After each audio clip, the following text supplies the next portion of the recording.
Ashamaa harka fuunee hordoftootaaf daawwattoota gammee juubii nagaaf jaalalli tokkummaa rabbii bakka jirtanitti sinaa dhaqqabu. Tokko lama jedhee ji'oota hedduu yookiin waa waggaatti dhiyaatu wayii lakkaa'een jira.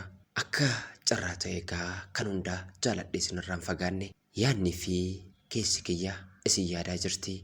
Garuu deebi'ee isin argachuudhaaf waan naan mijanneef sinirraa turuuf dirqameen jira. Maarreegaa yaa dhaggeeffattoota koo gammee tuubiin maaliif nurraa badee jettanii hedduun keessan karaa bilbilaa bilbiltanii na iyyaafachaa turtanii.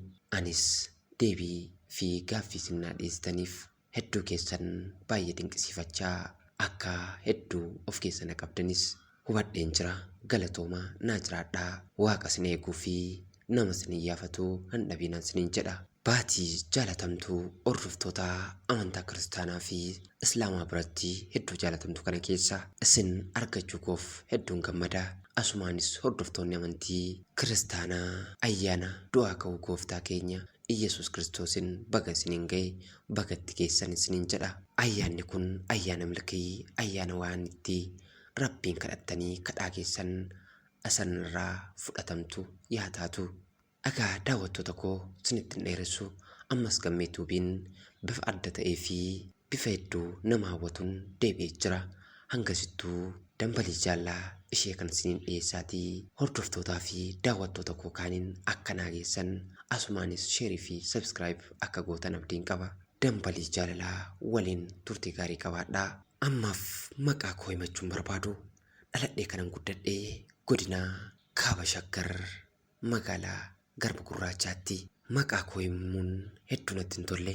Maaliif naannoon dhaladhe sana keessatti seenaan ani isiniif himutti jiru kun baay'ee beekamaa fi dhaadheeffamaa waan tureef namoonni hedduun na beeku jedhee yaada. Egaa ani dhaladhee akkuman guddadheen akkuma nama kamiyyuu barnoota kutaa tokko seeneen hanga kutaa 10tti baradhe. Gaafan kutaa 10 ga'u calliseen kutaa 10 ga'e osoo hin taane dhiirota garaagaraa xannaa guddaa osoo hin jenne gaaffiin jaallaa hedduun naaf dhiyaachaa ture. Garuu gaaffii jaallaa nama kam keessummeessuu fi dhiisuu kan jedhu yeroo sanatti bilchinaan qabu waan ta'eef dhiisee irra darbuun furmaata isa jalqabaa ta'e natti mul'ate. Anis dargaggoota hedduurraa gaaffii jaallaan fudhanne. Haa ta'uyyuu malee gaafan kutaa 10 fudhee gara kutaa 11tti darbuu mucaa dargaggeessii qaamaa fi dhaabbiin bareedaa ta'e tokko gaaffii jaalaa naaf dhiyeesse. Anis maatiin keessatti dhaladhee guddadhee akkasumas hawaasni naannoo kiyyaa hedduu na jaalata. Na jaalachuu qofa osoo hin taane safuun hawaasaa baay'ee cimaa waan ta'eef mucaa kana waliin sa'aatiin barbaade bahee sa'aatiin barbaade galuu hin danda'u. Isa waliinis dhoksaadhumaan wal dudubbifnee jireenya akkasii akka gaggeessuu dandeenyu isa hubachiisee innis yoo dhugumaan na jaallata ta'ee waadaa naaf galee anis waadaa isaaf galee dhumarratti akka na fuudhuu danda'u isatti hime. Innis dhagaa tola jedhee hundumaa akka waadaa naaf galuu fi nuti lamaanuu akka amantii keenyaatti mana amantaa deemnee waadaa waliif seenne. Waadaan keenyis haga dhumaatti siin ganuu nan ganiin kan jedhuu fi hanga cidha keenya bira geenyutti wal quunnamtii garagaraatiif akka waliin gaafannee fi gocha hin taane keessa akka hin seenne wal akeekkachiifne. Anis egaa hedduu natti tole. Keessattuu mammaaksii nu biratti mammaakamu tokko waan kaaniif ol kaa'anii fuudhanii jedhu mitiiree. Kanaaf uni biratti yeroo hedduu durbummaan gatii guddaa qabdi. Gatii durbummaan qabdu kan fuudhee fi kan hirmee jireenya wajjin jiraatetu beeka jedhee yaada. Ani garuu nama sana ta'uu hin dandeenye. Carraa sanas argadhee akkasiin bultii koo ijaarrachuu hin dandeenye. Maali jechuu dandeessu?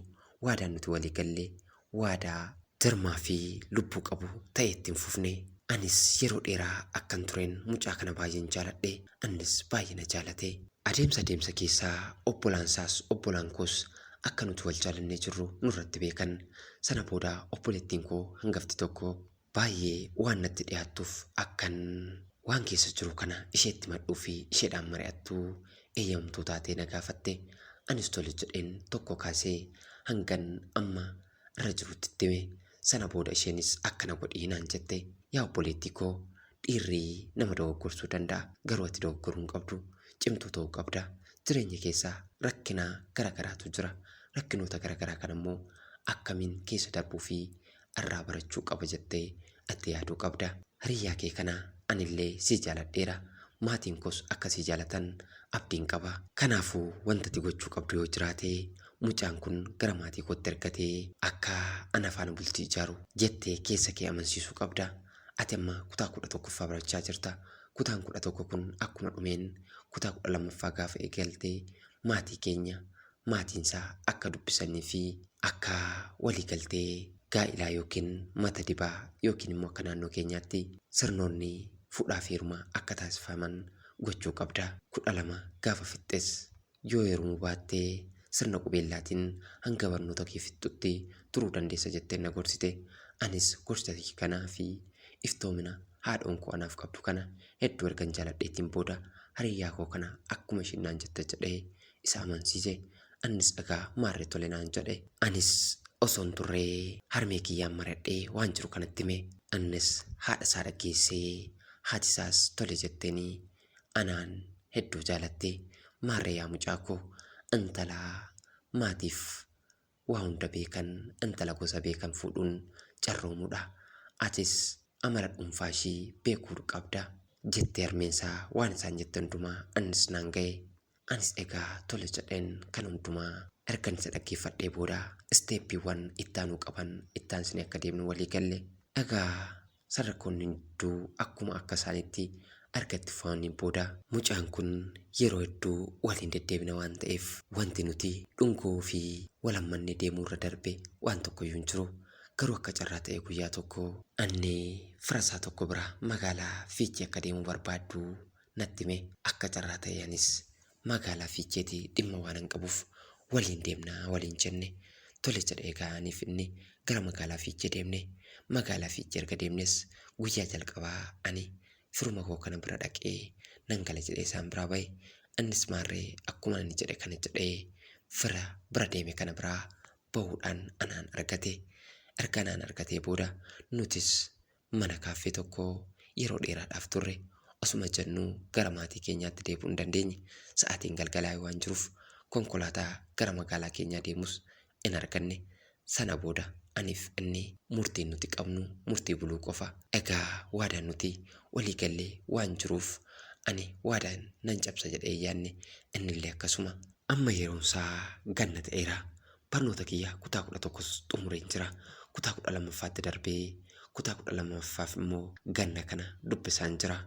Haa ta'uyyuu malee guyyaa kana maatiin koo waan gara magaalaa Fiicheetti erganiif dhimma sana xumuruudhaafan gara magaalaa Fiicheetti dhufe. Egaa guyyaan kun anaaf guyyaa badduu fi guyyaa abaaramtuu turte. Gaafan guyyaatti jireenya koo abaare guyyaattiin jireenya koo jibbee fi jireenya koo keessatti guyyaan gaabbii kiyya deebisuu hin dandeenyedha. Isinis waan kana dhaga'uuf jarjaruu dandeessu. Dhugaadha nama jaalattan dhabuun baay'ee ulfaata. Dhabuurra darbee immoo godaannisa jireenya keessan keessatti gonkumaa dagachuu hin dandeenye uumuun hagam ulfaata laata. Egaa yaa dhaggeeffattoota gammachuu fi guyyaa sana hiriyaa koo faana akkuma mana siree qabanneen waliin ciisuu eegalle.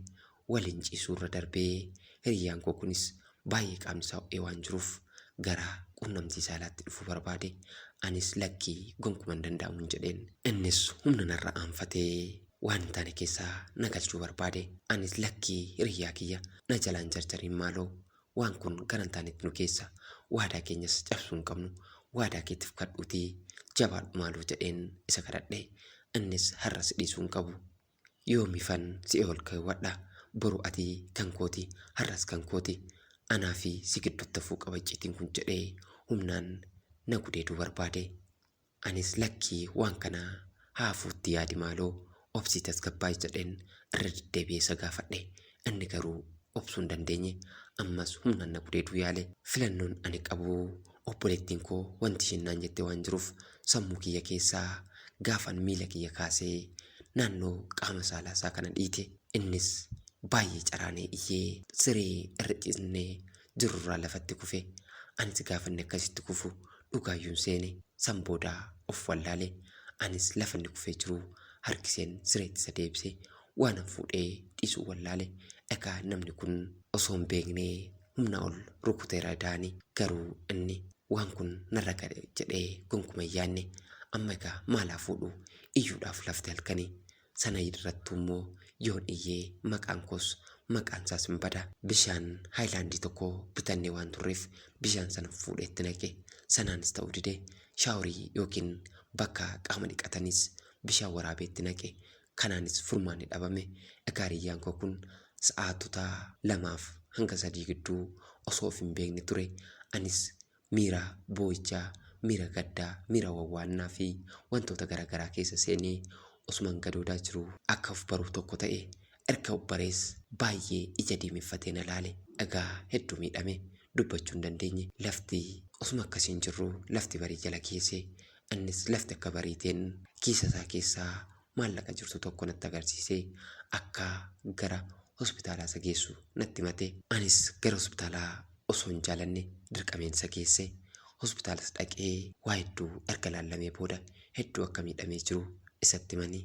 Maal taate jedhee gaafatamnaanis mukarrattan kufe jedhee doktoroota isa yaaluuf dhiyaatanitti hime. Sana booda hiriyyaan koo kun yeroo dheeraadhaaf akka na biraa deemeen na hin bilbille. Anis bilbiluufiif isa argadhuuf yaaluyyuu carraa isa argachuun arganne. Innis guyyaa dheeraa booda yookiin ji'oota 3 booda akka dhukkubsatee hedduu miidhamee ture natti hime. Amma maalirra jirta jedhee isa gaafannaan akka qaamni isaa yookiin immoo qaamni gara gadiirra jiru keessaa ijji tokko burqee natti hime. Anis hedduu tokko gaddeen boo'ee dhagaa filannoo ani qabu hin jiru. Maaloo natti deebisu jedheen isa kadhadhe. Innis na dide. Natti deebi'uu innis akkas jedhee natti hime. Sitti deebi'urraa du'uudhuma naaf wayya. Ati anaaf diina, du'a naaf hawwitu turte. Haga fedheyyuu ta'u akkasitti na rukuchuu hin qabdu jedhee boo'ee harqee imimmaan isaa lolaasee waan guyyaa sana turee fi maal keessa akka ture gaafa irra deebi'ee natti himu anuu namummaan koo akkanarraa mulqamu na taasise. Yeroo dheeraadhaaf isa kadhadhuyyuu turuu hin dandeenye. Innis ji'a 8 booda akka nama biraa jaalatee fi nama biraa akkan jaaladhu naaf hime. Anis egaa isa eegee dadhabnaan gara nama biraa deemuun koo filannoo ishee jalqabaa taatee natti mul'atte. Namni ani hedduu jaaladhuu fi hedduu maatiin koo amanuu fi sirnoonni gaa'ilaaf ta'anillee hedduu isa waliin ta'e isadha. Namnis isaan na beeka ture. Garuu isa faana milkaa'ee carroomee bultii koo ijaarradhee turuu hin dandeenye. Innis hammanumaan narraa godaane. Namni ani lammaffaa irratti jaaladhe kun hedduu na miidhe. Cubbuun kaleessa hiriyyaa kootti oole sanaa laata jedhee keessi kiyya hedduu gadde. Garuu homaa gochuu hin dandeenye. Wantaan kaleessa didee sanaa nama kanarraa miliqfadhe yookiin didee jiraachuu hin dandeenye. Namni kunis humnaan argaa durbummaa yookiin kabaja kiyya narraa fudhateen booda akka shankoraatti na cuunfee nagate. Asiif achi jedhee wantootan kaleessa maqe yookiin yakkan kaleessa hojjedheef rabbii gatii koo naa kaffalaa jira jedheen rabbii koo kadhachuutti ka'e. Rabbiin koos na dhagaa laata jedhee yoon gaafadheyyuu numtin ani garaa koorraa jaaladhu naa dhufuu hin dandeenye. Egaa akkuman kaleessa mucaa kana miidhee dhiironni hedduun natti dhiyaataniyyuu namoota na miidhan malee namoonni dhugaan na jaalatan homtuu hin jiru. Keessattuu naannoon dhaladhee jiru sana keessatti dhiironni hedduu na balaaleffatu. Mucattii akka gaangee nama dhiittuu fi akka nama osoo hin taane akka jinniitti yaaddu sana maaltu fuudha jedhanii hundumtuu quba natti qaba. Anis hedduu waan kanatti miidhame. Icciitiin ani hiriyyaa kiyya dhiitee firee yookiin ija qaama isaatii buruqse sun namoota hedduu bira ga'eera. Filannoon ani qabu egaa naannoon dhaladhe sana keessaa deemuu yookiin godaanuu ture.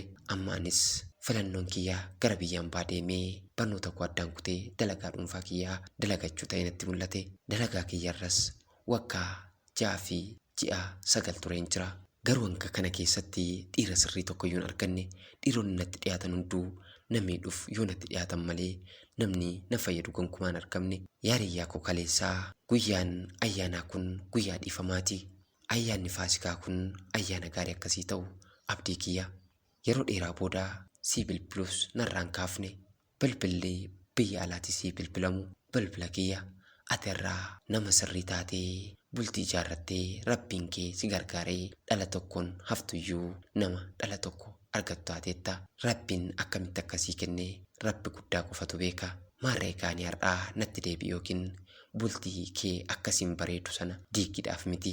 Dhiifama kee garaa jaallaa kee kaleessaa sanaatiin akka dhiifama kennaaf gootuu fi bultiin koo akka hedduu naa qajeelu garaa keerraa akka na eebbiftu barbaadeetanii kaleessa dhugaadha osoon si tasgabbeessee nan danda'an ture kennaan rabbiin kunaaf kenne hin fayyadamne waaqni gooftaan inni hundaa gochuu danda'u anaafis nama gaarii akka naa kennu naaf kadhadhu dhiifama kees naaf godhi garaa obbolummaa natti agarsiisi cubbuu koo kaleessaa waaqni akka naaf dhiisu obboloonni koo fi daawwattoonni gammeetuu fi waaqaan naaf kadhadhaa na gorsaas kanatu si baasaa jedhaas natti himaa ana obboleettii keessan yaadaaf yaaddoo keessa jirtu biyyaa hambaatirraa tole obboleettii keenya seenaa kee waan nu qooddeef guddaa galatoomi dhagaa daawwattoonni gammeetuu fi yaada obboleettii koo kanaa akkuma dhaggeessaniin akka waaqni uumaa ishee gargaaruu akka kadhattaniif asumaanan isiniif dhaama anis yaa obboleettii koo wanti isin jechuu barbaadu yoo jiraate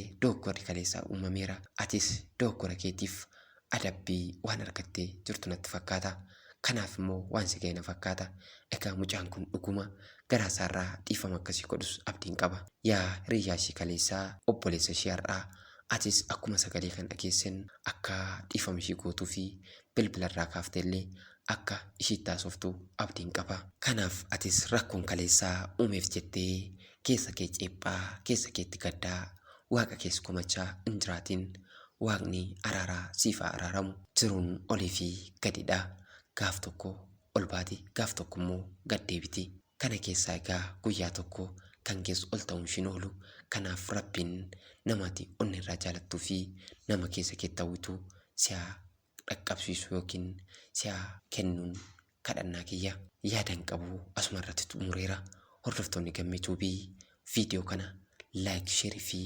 sabskiraayib godhaatii namoota kaaniin dhaqqabsiisan dhaamsa kooti yaa daawwattoota gammeetuu fi dhagaa kaleessaa bakka guddaa turre har'as bakka kaleessaa sana akka isin waliin ga'u abdiin qaba isiniif galata galchee osoo hin fixiin yuutuubiin koo anna duraana jalaa gubate waan viidiyichaa yeroo biraanitti deebi'a hedduu keessan nan dhaqqabsiisa jedhee yaada kanaaf hedduu galatoomaa naa jiraadhaa ayyaanni ayyaana milkii ayyaana quufaaf gabbanaa kan badhaadhinaa isiniif haa ta'u gammeetuubiidha har'as taatuu oromiyaadhuma kaleessaatirraayi horaa bulaa deebanaa